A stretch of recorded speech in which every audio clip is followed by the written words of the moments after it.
Alors cette semaine, j'ai vu des news sur le fait que la Roumanie allait acheter des F-35. Et du coup, ça faisait longtemps que je voulais faire une petite vidéo sur le F-35 parce que je vois tout le temps des pays européens qui achètent du F-35 et jamais de Rafale. Et du coup, bah, je fais cette vidéo.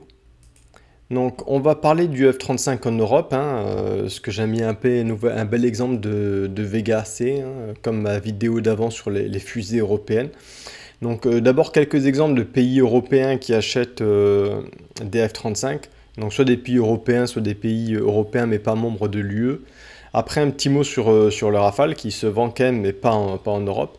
Et à la fin, donc les projets européens pour répondre aux besoins que le F-35 en fait vient fixer en Europe. Donc, alors, deux articles un rapido sur des news américaines sur le fait que le F-35 se vend très bien en Europe, hein.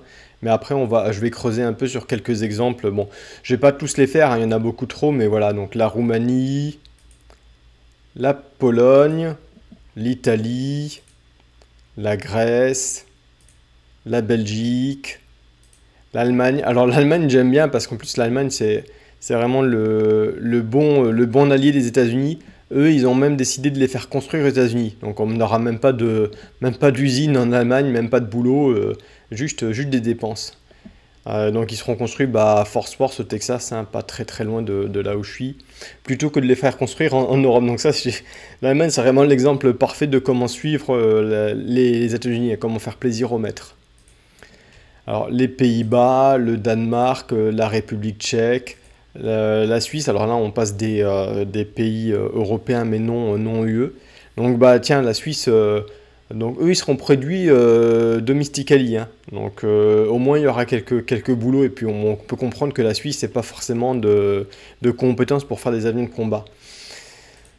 La Norvège, la Finlande, le Royaume-Uni. Bon, enfin, on va pas tous les faire. J'ai dû en oublier, hein, si j'en ai oublié quelques-uns, dites-les moi en commentaire, ça me fera marrer. Mais bon, je pense que le message est clair, hein, étrangement, les pays européens achètent que des F-35. Je vois jamais de news sur des Rafales ou d'autres solutions européennes. Donc l'Europe se fournit aux États-Unis, ce qui est normal, hein, puisque l'Europe est un projet drivé par les États-Unis et où en fait les décisions sont prises par les États-Unis à Bruxelles, hein. Donc il n'y a rien de surprenant, hein. On interdit d'acheter des Rafales français parce que ça ferait de la concurrence illégale en Europe. J'ai jamais trop compris pourquoi, mais bon. Alors tiens, bah, on va parler du Rafale, on va parler de Dassault, parce qu'après tout, vous dites, bah, Dassault, ils font des avions, ils font des bons avions, ils font des avions commerciaux, ils font le Rafale, ils font le Neuron. Donc ça, c'est une vieille news, hein, de 2014. Et déjà en 2014, ils avaient fait une démo du Neuron, qui est un drone de combat français, qui était assez bien avancé. Et bah, du coup, on se demande pourquoi il n'y a pas de vente de Neuron, ou pourquoi est-ce que l'Europe injecte pas plutôt de l'argent pour développer cette solution, plutôt que d'aller acheter du matériel américain. Alors, ils se vendent quand même, hein, les Rafales, mais ils se vendent où? Ils se vendent en dehors.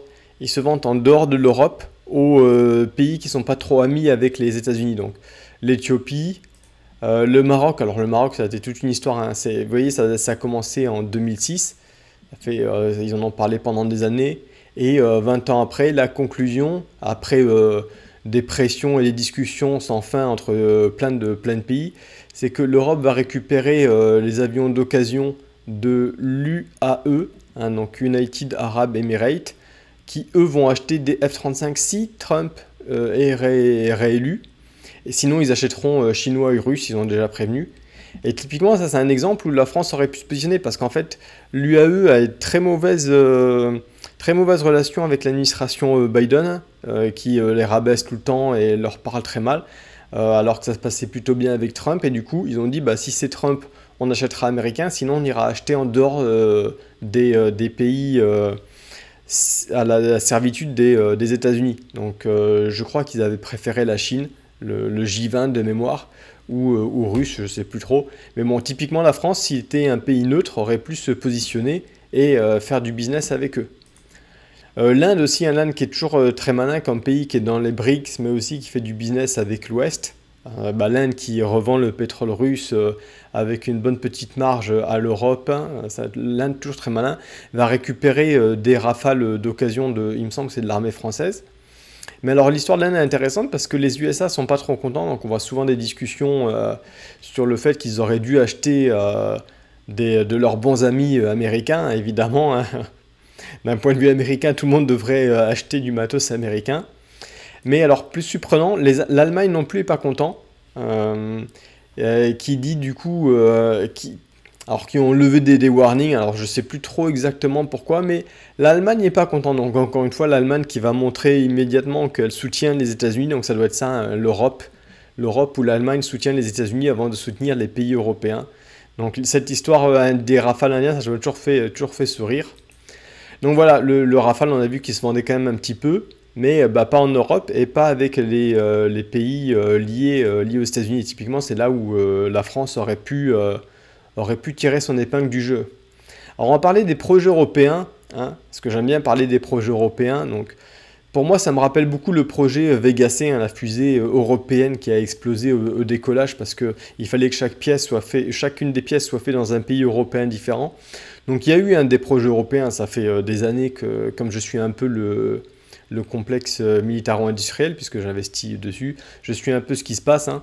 Et donc ça fait des années que je vois des news d'avions européens. Alors la seule chose que ça a jamais fait, c'est des PowerPoint à Bruxelles et des millions, voire des milliards dépensés pour des rapports à Bruxelles où j'imagine qu'ils vont tous bouffer au resto, ils se font la belle petite vie à Bruxelles, payés par le coût de l'Europe, hein.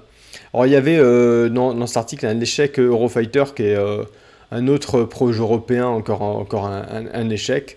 Et bon, j'attends de voir le futur avion de combat aérien européen, mais bon, je pense que tout le monde s'en lasse et tout le monde va juste acheter des F-35, hein. C'est déjà ce qu'on voit aujourd'hui. Euh, donc encore un beau projet européen, hein, de l'argent dépensé, pas de résultat, et on va se fournir aux États-Unis. Bah, comme pour Vega C, hein, c'est SpaceX au final qui envoie les satellites pour mettre en orbite. Alors depuis, ils ont réussi à fixer leur Vega C et maintenant je crois qu'elle marche bien, mais bon, voilà, encore du pognon bien gaspillé et la France qui se fait avoir en beauté.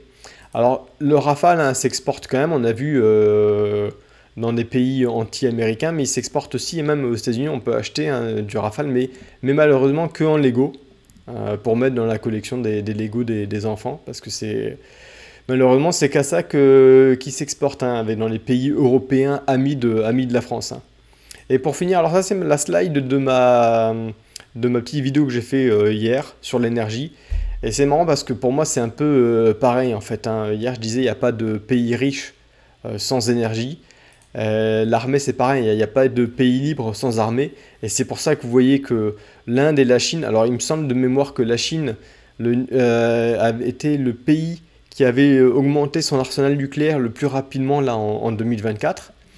L'Inde c'est pareil parce qu'en fait tous ces pays qui veulent pas être soumis aux États-Unis veulent avoir quand même leur possibilité de dissuasion vis-à-vis des États-Unis et donc s'équipent. Mais bon, par contre en Europe on va acheter, on se soumet au maître américain, on n'achète que du matériel américain. Et donc voilà, c'est toujours ça qui me fait sourire sur l'Europe. On va dire oui, ça aide à booster les entreprises européennes, mais c'est pas vrai du tout, hein.